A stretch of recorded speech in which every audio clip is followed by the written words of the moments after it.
A colleague tells me this really weird story. She says she's in a women's self-defense class, and the instructor told her that you have to scream if somebody attacks you, but here's the twist. You have to scream obscenities, filthy words at the top of your mouth.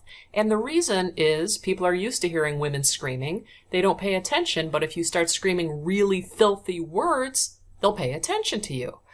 Well, I thought that was really surprising information. I hadn't heard that before. But then my colleague went on and she said, but of course our instructor didn't want us screaming filthy words in her class, so we didn't practice it. We didn't drill that.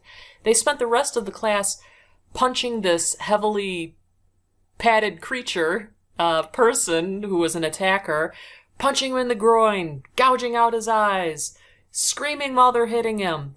But saying the naughty words out loud, they didn't practice that. It was taboo. And if there's one thing I know about practicing and drilling, it's if you don't practice a good technique, you will never do that technique when it comes into the clutch. Or if you do, you won't do it very effectively. If this was going to be a good class, they really needed to practice that technique.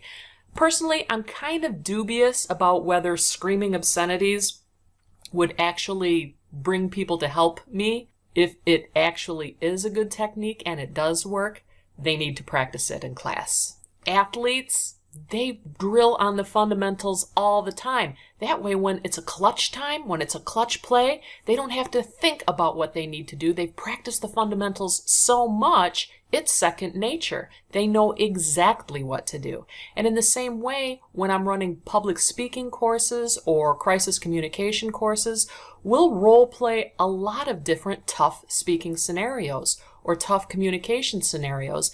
That way, when you're in the clutch or you're in a high pressure situation, you know what to do. You don't have to think too hard about it because you've already practiced, you've already rehearsed. Rehearsals, practice, drilling.